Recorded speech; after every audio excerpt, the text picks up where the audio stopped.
Hi, you guys. Welcome back. My name is Carrie Penny. I am the Happy Crafty Homemaker, and welcome to 10 yarny things, I think.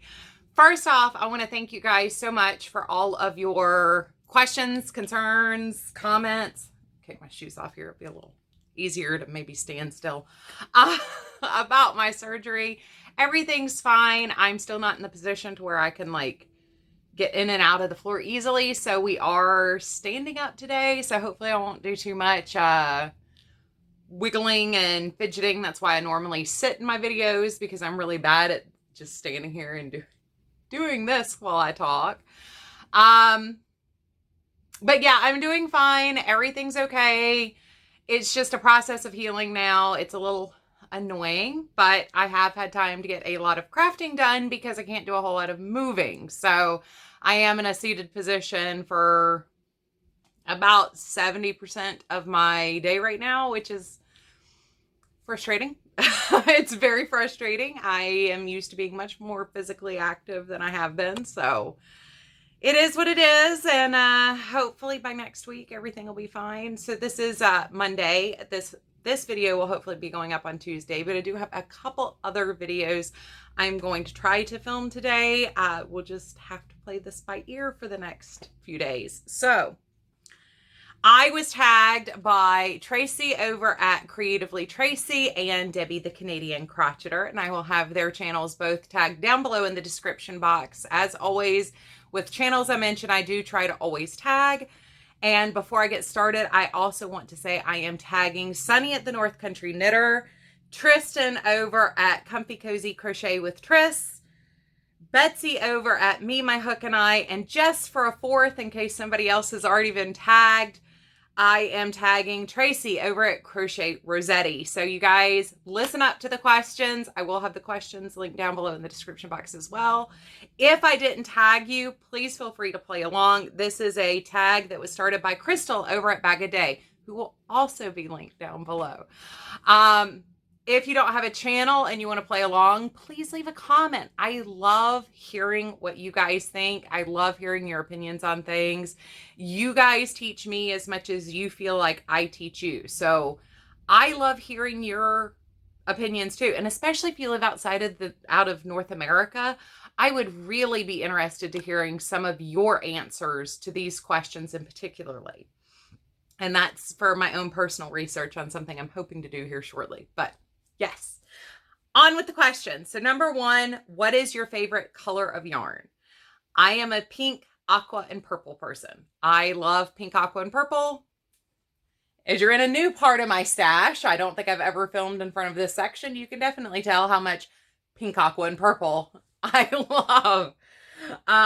So just FYI for you guys who are familiar with my giant yarn wall with the cubes, we are standing in front of the DK Sports section. This is where I was telling you guys I had all the Felici the other day. So this is Sock, DK, DK Sport, DK, and then this is where we move over to worsted weight. So yeah, you can obviously tell what colors I really love. I love pastels, but I also love saturated pastels, not just like the washed out pastels. And in particularly, this is one of my favorite colors. So, number two, what is your favorite weight of yarn? So, this one's kind of weird for me. I work most frequently with, sorry, we're still having pollen season. My nose is itchy. It's physically itchy on the edge. Irritating. I frequently work with worsted weight yarn. It's one of my go-to yarns. I feel like I get most bang for my buck in the time that I am working. I also do a lot of shawls and blankets for donations and gifts. So I do kind of like to, keep things rolling, crank things out as much as possible. But I also love working with fingering weight yarn. There are so many amazing one skein, one hank projects out there for fingering weight yarn. It gives me an opportunity to really explore different independent dyers or small batch dyers and their collections. So I really enjoy working with fingering weight yarn. I don't do it as much, obviously, in my finished objects as I do worsted weight, because worsted weight does work up very quickly. But I mean, clearly I love DK and Sport. The only ones I would say I really am not hyper keen on is the bulky, super bulky zone. It's just heavy. It's uncomfortable. I live in the southeast of the US. So like for me, the garments and blankets and things made out of really bulky yarn just tend to weigh me down. I don't enjoy it as much. Number 3, what is your favorite style of yarn? So this one is kind of funny, and I kind of have to agree with Tracy over at Creatively Tracy. I like just plain yarn, just a straight style yarn. There are very few yarns I don't like, though. I do like novelty yarns. I do like fluffy yarns. I'm not a huge fan of the ruffle potato chip scarf yarns, not because I don't like them, but because there's only so many things I can add ruffles to, and I'm not a huge fan of the potato chip scarves or the one ball, spirally scarves. So I don't use those as much, but it's not that I really don't like those. I just don't gravitate towards using them or buying them as much. I have plenty in my stash at this point that I should never need another one. Number 4, what's your favorite fiber? I am a huge fan of merino wool. I love working with merino. I like just straight merino, superwash merino blends, but I love wool in general. I find wool, and particularly I can get a relatively good deal on it. I like my blends, so in particularly wool blends, wool and acrylic blends are some of my favorites to work with. I do work with quite a few. Favorite brand that you can easily get within your country? I would have to say, if I'm just going to say one blanket brand in general, it's actually 2. I cannot live without my Lion brand and my Premier yarns. So I've been a huge fan of Lion brand for many, many years. I love the quality of their yarns. I've not had a issue, even if it's a yarn I don't particularly care for. It's still a good quality yarn. So I, over the years, have learned exactly what to expect when I place an order with them. You can also purchase it in store a lot of times, depending on what your local Joann's and Michael's carry. So I feel like I'm like way out of frame down here. I feel like I'm just a floating head. Ooh, this is such a weird arrangement, but I do kind of like this. Let me know what you think about the standing versus sitting thing. The Premier, I've discussed multiple times why I love Premier yarn. Once again, it's a quality and a known thing for me. I get really good quality yarns, things like the anti-pilling line, regardless of the style, whether it be the DK colors, the anti-pilling DK, the pulling DK, or pulling anti-pilling, worsted weight anti-pilling. I know what I'm getting. I can already tell you that it's going to be a good quality because Premier many moons ago really stepped up big box yarn and really, it seems to be they really pushed other companies to upgrade their quality at what was easily acceptable or accessible here in the States. So I would have to say that between those two, I know what I'm getting. I generally enjoy what I'm getting. I've never really had an issue with customer service with them. I know that that's not everybody's experience with those two companies, but that has been my experience over a decade in ordering from both companies or purchasing product from both companies. What is your favorite brand that isn't easy to get within the US? So this one is a lot harder. I would probably have to say most of the things that I like that are non-domestic product or non-big box domestic yarns, I can get at my LYS. So I've been very blessed at having, woo! Maybe that's why we were having issues. Let me fix this real quick. Sorry about that. I guess I'm not crazy after all. I thought it kept like tilting up, and you were seeing like Lamley's feet up here and stuff. And I was like, what's going on here? Yeah. So I've been very blessed that most of the places I live have good LYSs, or yeah, I've got sites like Eat Sleep Knit. I have ordered from Wool Warehouse and Dara Moore's in the past. So most things are fairly easy for me to get or find a source for. I might not be able to get the whole collection or the whole line at a reasonable price, but I can get something. So one of my favorites that is, I can get it, it just costs me a bit, is Hedgehog Fibers. And it's because I love the color saturation of Hedgehog Fibers. I